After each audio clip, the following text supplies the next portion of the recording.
트럼프 미국 대통령이 이란의 협상 시한을 하루 더 연기하고 합의가 불발되면 모든 걸 날려버리겠다고 위협했습니다.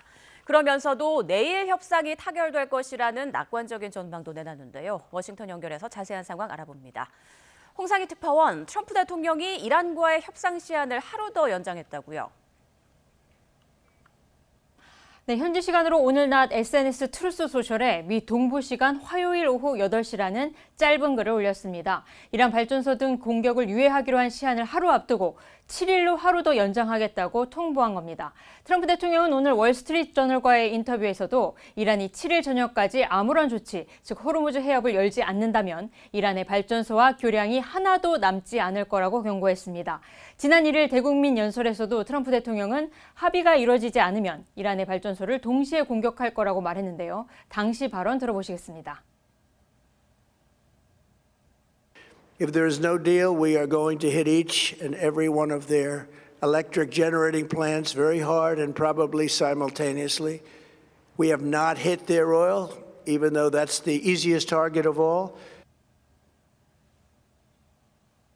이란 에너지 시설 타격으로 민간인들이 입을 고통을 우려하지 않느냐는 질문도 있었는데 이란 국민은 지옥에서 살고 있고 미국이 그렇게 해주길 바라고 있다고 주장하기도 했습니다. 다만 전쟁이 언제쯤 끝날 것으로 보느냐는 질문에는 조만간 알려주겠다며 구체적인 답변을 피했습니다. 앞서 SNS에 올린 글에서도 7일은 이란의 발전소와 교량의 날이라면서 호르무즈 해협을 열지 않으면 지옥에서 살 거라며 욕설을 쓰는 등 발언 수위를 높이기도 했습니다. 네, 이처럼 이란에 대한 최후 공격 경고와 함께 협상 타결 가능성도 밝혔는데요. 이건 어떤 의도로 볼 수 있을까요? 네, 폭스뉴스와의 인터뷰에서 밝힌 내용입니다. 트럼프 대통령은 오늘 폭스뉴스와의 인터뷰에서 이란과 협상이 진행되고 있고 현지 시간 6일 협상 타결 가능성이 크다고 본다고 말했습니다. 그러면서 빨리 합의하지 않으면 이란의 모든 걸 날려버리고 석유를 차지하는 걸 검토하고 있다고 거듭 말했습니다. 협상 시한을 7일 오후 8시까지 하루 연장하면서 협상에 대한 낙관적인 메시지를 동시에 던진 건데 국내 전쟁 반대 여론을 의식한 행보로 보입니다.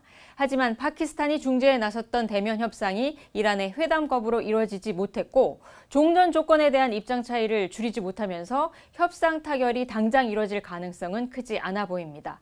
일각에선 호르무즈 해협 재개방과 관련한 일부 합의만 이루어지더라도 트럼프 대통령이 협상 타결을 선언할 가능성도 제기하고 있는데요. 이 말 들어보시겠습니다.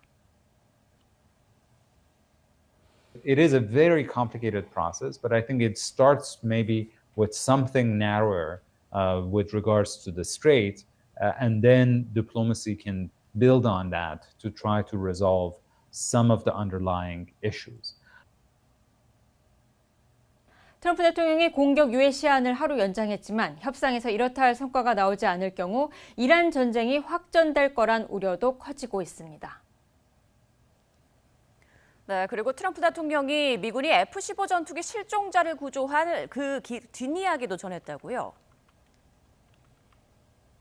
네, 지난 3일 이란에서 격추된 F-15 전투기에서 비상탈출한 장교가 실종되자 미국은 대대적인 수색작전을 펼쳐서 36시간 만에 구조에 성공했죠. 비상탈출한 장교는 이란군의 추적을 피해 권총 한 자루에 의지한 채 2,000m가 넘는 높이의 산을 이동해서 산속 바위 틈에 숨어 있었던 것으로 알려졌습니다.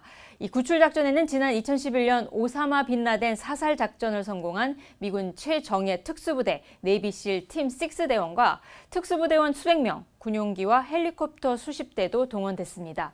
월스트리트저널은 장교가 숨어있던 지역에 이란군이 접근하지 못하도록 MQ-9 리퍼 드론으로 미 공격기가 폭격을 가했다고 보도했습니다.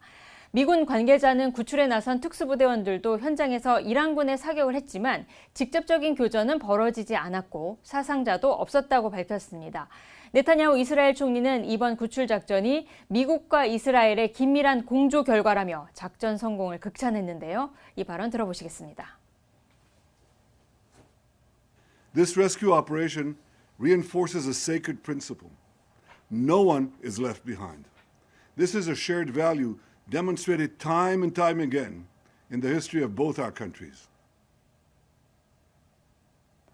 트럼프 대통령은 이번 구조작전과 관련해 한국 시간으로 7일 새벽 2시 기자회견을 예고했습니다. 악시오스와의 인터뷰에서 트럼프 대통령이 이 뒷얘기를 얘기하기도 했는데요. 미군이 실종됐던 장교의 위치 신호를 포착을 했는데 이란의 함정일 가능성도 우려했지만 이란군이 미 전투기를 격추한 건 운이라고 주장하기도 했습니다. 지금까지 워싱턴에서 전해드렸습니다.